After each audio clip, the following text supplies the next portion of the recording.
Decode the world unfiltered.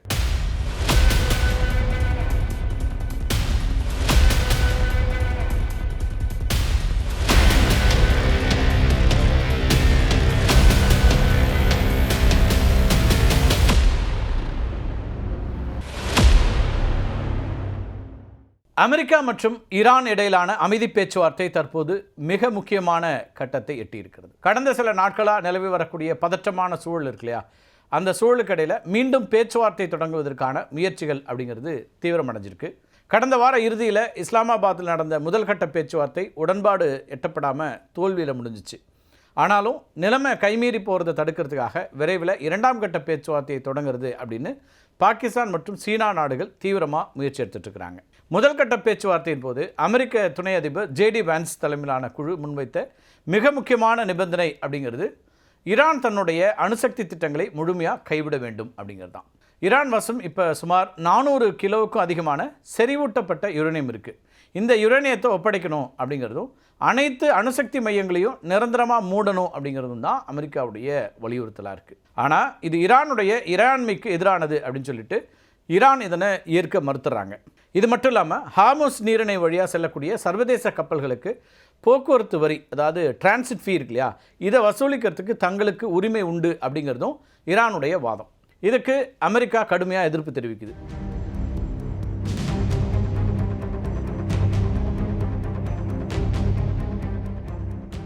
சர்வதேச கடல் வழி பாதையில் கட்டணம் வசூலிக்கிறதுங்கிறது உலகளாவிய மிரட்டல் அப்படின்னு அமெரிக்க அதிபர் டொனால்ட் ட்ரம்ப் விமர்சிக்கிறார். அதாவது வேர்ல்டு எக்ஸ்டார்ஷன் அப்படிங்கிறாரு. பேச்சுவார்த்தையில் மிக முக்கியமாக இன்னொரு டிமாண்டை ஈரான் வைக்கிறாங்க. லெபனான் மேலே இஸ்ரேல் நடத்தி வரக்கூடிய தாக்குதல்கள் இருக்கு இல்லையா, இதை நிறுத்தணுங்கிற ஒரு முக்கியமான நிபந்தனையை ஈரான் விதிச்சுது. ஆனால் இஸ்ரேலுடைய இராணுவ நடவடிக்கைகளை நாங்கள் தலையிட முடியாது அப்படிங்கிறதும், அல்லது இந்த பேச்சுவார்த்தைக்கு அப்பாற்பட்டது அப்படிங்கிறதும் தான் அமெரிக்காவுடைய ஸ்டாண்டாக இருந்துச்சு அந்த பேச்சுவார்த்தையில்.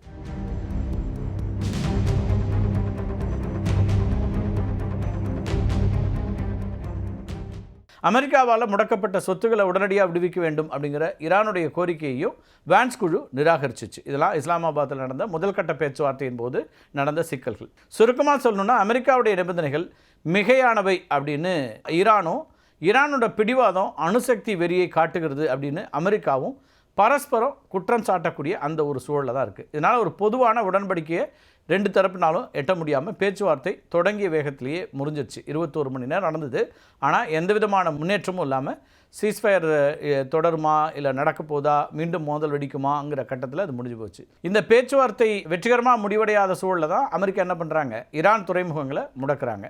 அமெரிக்காவுடைய சென்காம் வெளியிட்டிருக்கக்கூடிய அறிக்கையில் ஈரானுடைய அனைத்து முக்கிய துறைமுகங்களும் 36 மணி நேரத்திற்கு முழுமையாக முடக்கப்பட்டிருப்பதா அறிவிச்சிருக்கு.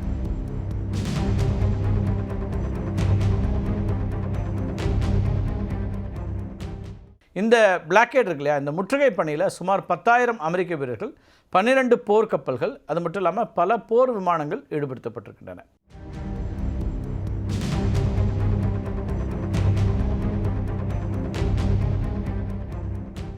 இந்த முற்றுகை தொடங்கிய முதல் 24 மணி நேரத்தில் ஈரானிய துறைமுகங்களுக்கு செல்ல 8 எண்ணெய் கப்பல்கள் முயற்சிக்குது. இந்த எண்ணெய் கப்பல்களை அமெரிக்க கடற்படை என்ன பண்ணுறாங்கன்னா தடுத்து நிறுத்தி திருப்பி அனுப்பிச்சிடுறாங்க. முதல் கட்ட பேச்சுவார்த்தை தோல்வி அடைஞ்சினாலும் போர் நிறுத்த ஒப்பந்தம் முடிவடைகிறதுக்கு, அதாவது வரக்கூடிய 21ஆம் தேதி தான் அந்த போர் நிறுத்தம் அப்படிங்கிறது முடிவடையுது. 2 வார காலம் வருது இல்லையா, அது முடியறதுக்குள்ளே இரண்டாம் கட்ட பேச்சுவார்த்தை நடத்தி முடிக்கணுங்கிறது சர்வதேச நாடுகளுடைய தீவிரமான ஒரு முயற்சியாக இருக்குது. இந்த இரண்டாம் கட்ட பேச்சுவார்த்தையும் இஸ்லாமாபாத்தில் நடைபெற வாய்ப்பு இருக்குது அப்படின்னு அமெரிக்க அதிபர் ட்ரம்ப் தெரிவிச்சிருக்கார். இரண்டாவது கட்ட பேச்சுவார்த்தையினுடைய முக்கியமான விவாத புள்ளி என்னவா இருக்குங்கிறது தான் இப்போ இருக்கக்கூடிய கேள்வி. ஏன்னா அதில் ஒரு சமரசம் ஏற்படணும், 2 தரப்பு இருக்கணும் அப்படின்னா அதுக்கான ஒரு முக்கியமான விவாத புள்ளி இருக்கணும் இல்லையா. அது என்ன அப்படிங்கிற கேள்விக்கு ஈரான் தன்னுடைய அணுசக்தி திட்டத்தை 20 ஆண்டுகளுக்கு நிறுத்தி வைக்க வேண்டும் அப்படிங்கிற ஒரு கோரிக்கையை அமெரிக்கா வைக்குது. ஆனால் ஈரான் 5 ஆண்டுகள் மட்டுமே நிறுத்தி வைக்கிறதுக்கு சம்மதம் சொல்கிறாங்க.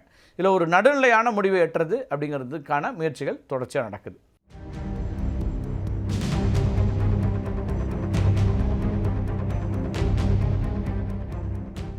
ஹார்முஸ் நீரிணையை ஈரான் நிபந்தனையின்றி திறக்க வேண்டும் அப்படிங்கிறது அமெரிக்காவுடைய மிக முக்கியமான கோரிக்கைகளில் ஒன்றாக இருக்குது. இதுக்கு பதிலாக ஈரானுடைய முடக்கப்பட்ட சொத்துக்களை விடுவிக்கிறதுக்கு நாங்கள் தயாராக இருக்கிறோம் அப்படிங்கிற மாதிரியான ஒரு செய்தியை அமெரிக்கா சொல்லுது. லெபனான் மற்றும் இஸ்ரேல் இடையிலான நேரடி பேச்சுவார்த்தை ஈரானுடனான இரண்டாம் கட்ட பேச்சுவார்த்தைக்கு சாதகமான ஒரு சூழலை ஏற்படுத்தியிருக்குன்னே சொல்லலாம். ஈரானிய தரப்பு ஒரு முக்கியமான கோரிக்கையை முன்வைக்குது. அமெரிக்காவுடைய சிறப்பு தூதர்களான ஜாரட் குஷ்னர், அதேபோல் ஸ்டீவ் விட்காஃப் இவங்களுக்கு பதிலாக அமெரிக்க துணை அதிபர் ஜேடி வான்ஸ் நேரடியாக பேச்சுவார்த்தைக்கு தலைமை தாங்கணுங்கிறது ஈரானுடைய வலியுறுத்தல் அல்லது வேண்டுகோள். இந்த இரண்டாம் கட்ட பேச்சுவார்த்தையின் உடன்பாடு ஏற்படலை அப்படின்னா ஏப்ரல் 22ஆம் தேதிக்கு பிறகு அமெரிக்கா தன்னுடைய ஆப்ரேஷன் எபிக் ஃபியூரி தாக்குதல்களை மீண்டும் தீவிரப்படுத்துறதுக்கான வாய்ப்புகள் அதிகம். இதனால் வரக்கூடிய 48 மணி நேரம் இந்த மோதலுடைய வரலாற்றில் மிக முக்கியமானதாக பார்க்கப்படுது. அடுத்த கட்டமாக மீண்டும் அமெரிக்கா போரை தொடங்க போகுதா, தாக்குதலை தொடரப்போகுதா, அல்லது ஒரு சமாதானம் ஏற்படுமா அப்படிங்கிறதுக்கான முக்கியமான ஒரு அடுத்த கட்ட நடவடிக்கைக்கு 48 மணி நேரம் தான் முக்கியமான காலகட்டம்.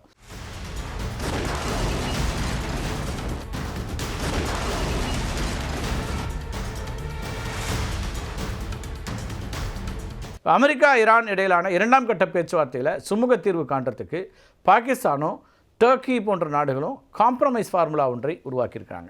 அதில் ஈரான் தன்னுடைய அணுசக்தி திட்டத்தை முழுமையாக கைவிட தேவையில்லை. ஆனால் அதுக்கு பதிலாக அடுத்த 5 ஆண்டுகளுக்கு 60%, அது மட்டும் இல்லாமல் அதுக்கு மேலான யுரேனியம் செறிவூட்டலை நிறுத்தி வச்சா போதும் அப்படின்றது தான் அவங்க வைக்கக்கூடிய இந்த காம்ப்ரமைஸ் ஃபார்முலா.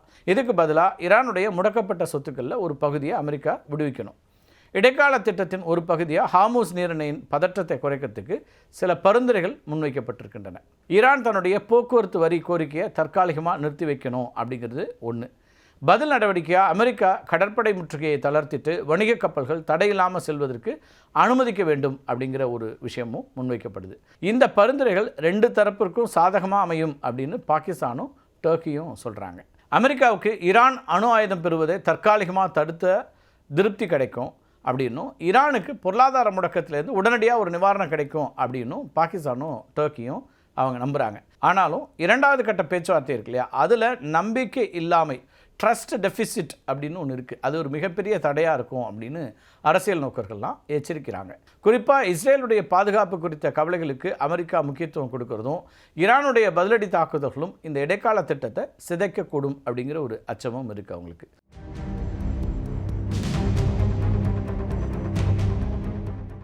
அது மட்டும் இல்லாமல் ஈரான் தன்னுடைய ஆதரவு அமைப்புகளாக இருக்கக்கூடிய ஹிஸ்புல்லா, ஹூதி கிளர்ச்சியாளர்கள் இருக்காங்க இல்லையா, இவங்களை கட்டுப்படுத்தணும். குறிப்பாக செங்கடல் மற்றும் இஸ்ரேல் மீதான ஏவுகணை தாக்குதல்களை உடனடியாக நிறுத்தப்படணும். இதெல்லாம் அமெரிக்காவுடைய கோரிக்கை. இதுக்கு பதிலாக ஈராக் மற்றும் சிரியாவில் இருக்கக்கூடிய ஈரானிய ஆதரவு தளங்கள் மேலே அமெரிக்கா நடத்தி வரக்கூடிய வான்வழி தாக்குதல்களை நிறுத்த வேண்டும் அப்படின்னு ஈரான் ஒரு கோரிக்கை வைக்கிறாங்க.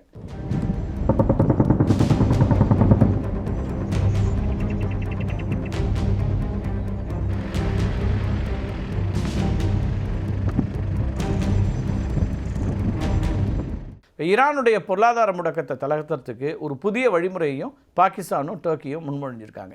ஈரானுடைய குறிப்பிட்ட அளவு கச்சா எண்ணெயை சர்வதேச சந்தையில் விற்கிறதுக்கு அமெரிக்கா அனுமதிக்க வேண்டும் அப்படிங்கிறதும், அதுலேருந்து கிடைக்கக்கூடிய வருவாய் இருக்கு இல்லையா, அதை ஈரான் தன்னுடைய நாட்டு மக்களுக்கான உணவு, மருந்து, அது மட்டும் இல்லாமல் விவசாய உபகரணங்களை வாங்கிறதுக்கு மட்டுமே பயன்படுத்தும் அப்படின்னும் உறுதியளிக்கிறாங்க. பாகிஸ்தான் மற்றும் டர்க்கி நாடுகள் அமெரிக்கா ஈரான் இடையிலான இந்த முக்கியமான போர்க்கால பேச்சுவார்த்தையில் மத்தியஸ்தர்களாக தேர்ந்தெடுக்கப்பட்டதற்கு பின்னாடி மிக வலுவான புவிசார் அரசியல், அது மட்டும் இல்லாமல் வரலாற்று ரீதியான காரணங்களும் இருக்கின்றன.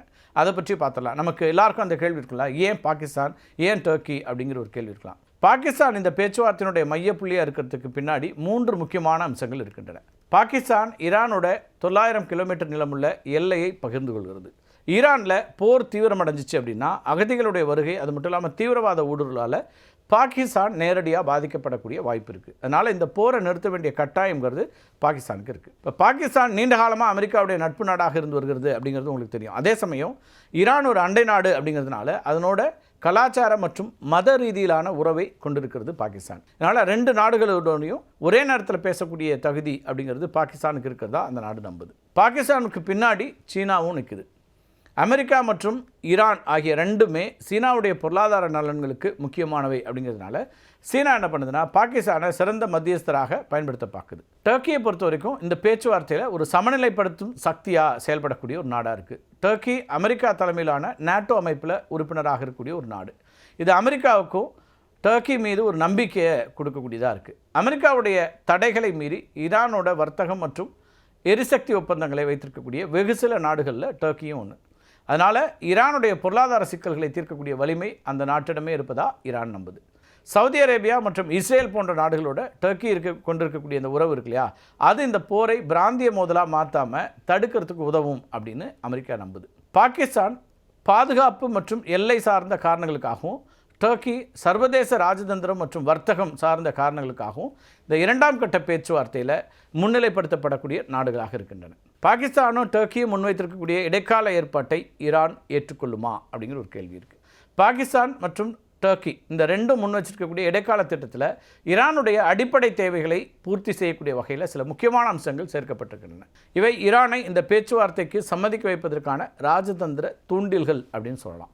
ஈரான் எப்போவுமே தன்னுடைய அணுசக்தி திட்டத்தை தேசிய பெருமையாக கருதக்கூடிய ஒரு நாடு. டர்க்கி மற்றும் பாகிஸ்தான் ஆகிய ரெண்டுமே ஈரானுடைய அணுசக்தி மையங்கள் மேலே இஸ்ரேல் நேரடி தாக்குதல் நடத்துறதை கடுமையாக எதிர்த்து வர்றாங்க. அணுசக்தி அழிப்பு, அதாவது டிஸ்மேண்டில்மெண்ட் இருக்கு இல்லையா, அப்படிங்கிற வார்த்தைக்கு பதிலாக அணுசக்தி உறக்கம், மாத்பாலிங் அப்படிங்கிற வார்த்தையை பயன்படுத்துறதுக்கு இந்த ரெண்டு நாடுகளும் அமெரிக்காவை வலியுறுத்துகின்றன. இது ஈரானிய தலைவர்கள் தங்கள் நாட்டு மக்கள்கிட்ட நாங்கள் சரணடையவில்லை, தற்காலிகமாக நிறுத்தி வைத்திருக்கிறோம் அப்படின்னு சொல்கிறதுக்கு உதவக்கூடும். ஈரான் தற்போது எதிர்கொள்ளக்கூடிய மிகப்பெரிய பிரச்சனை பணவீக்கம் மற்றும் உணவு தட்டுப்பாடு. ஈரானுடைய கச்சா எண்ணெய்க்கு பதிலாக தேவையான அத்தியாவசிய பொருட்களை வழங்கக்கூடிய ஒரு வர்த்தக மையமாக டர்க்கி செயல்பட முன் வந்திருக்கு. இது மூலமாக அமெரிக்காவுடைய நேரடி பொருளாதார தடைகளிலிருந்து ஈரான் ஓரளவு தப்பிக்க முடியும். ஈரான் பாகிஸ்தான் எரிவாயு குழாய் திட்டத்தை மீண்டும் செயல்படுத்துவது குறித்து பாகிஸ்தான் பேசிட்டு இருக்கு. இது ஈரானுக்கு நீண்டகால வருமானத்தை உறுதி செய்யக்கூடிய ஒன்றாக இருக்கும். பாகிஸ்தான் ராணுவம் ஈரானிய புரட்சிகர படைகளோட தொடர்பில் இருக்கக்கூடிய ஒரு நாடு. அமெரிக்காவுடைய அடுத்த கட்ட இராணுவ நகர்வுகள் குறித்த சில எச்சரிக்கைகளை அல்லது சமிக்கைகளை ஈரான் பாகிஸ்தான் மூலமாக பெறுவதற்கான வாய்ப்புகளும் இருக்குது. ஹார்முஸ் நீரிணையில் அமெரிக்காவுடைய முற்றுகை தீவிரமாகும் போது மனிதாபிமான அடிப்படையிலான கப்பல்கள் செல்வதற்கு பாகிஸ்தான் மற்றும் டர்க்கி இந்த நாடுகள் உத்தரவாதம் அளிக்கிறதுக்கு முன் வந்திருக்காங்க, கேரண்டர்ஸாக இருக்கிறதுக்கு முன் வர்றாங்க. ஈரானுடைய நலன்கள் எந்த புள்ளியில் பாதிக்கப்படலாம் அப்படிங்கிற ஒரு கேள்வியும் இருக்குது. ஆனாலும் இந்த மத்தியஸ்தத்தால் ஈரானுக்கு சில ஆபத்துகளும் இருக்கின்றன.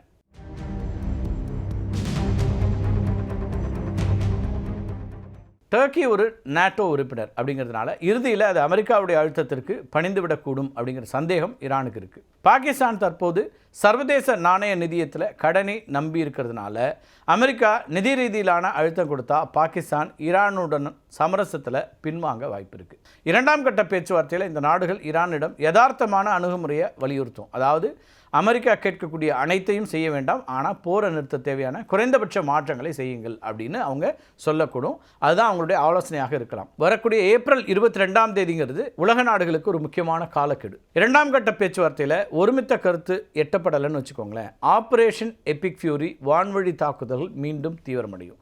இது சர்வதேச சந்தையில் கச்சா எண்ணெய் விலையை விண்ணை தொட செய்வதோட ஆசிய நாடுகளுடைய எரிசக்தி பாதுகாப்பையும் பெரும் அச்சுறுத்தலுக்கு உள்ளாக்கக்கூடிய வாய்ப்பு இருக்குது. இறுதியில் ராஜதந்திரம் வெல்லுமா அல்லது ஆயுதங்கள் பேசுமா அப்படிங்கிறது அடுத்த 48 மணி நேரத்தில் இஸ்லாமாபாத்திலிருந்து வெளிவரக்கூடிய முடிவுகளை பொறுத்தே அமையும். உலகம் இப்போது பெரும் அச்சத்தோடு அமைதியை எதிர்நோக்கி காத்திருக்கிறது அப்படின்னு தான் சொல்லணும். மீண்டும் ஒரு காணொலியில் சந்திக்கலாம் நண்பர்களே. நன்றி, வணக்கம்.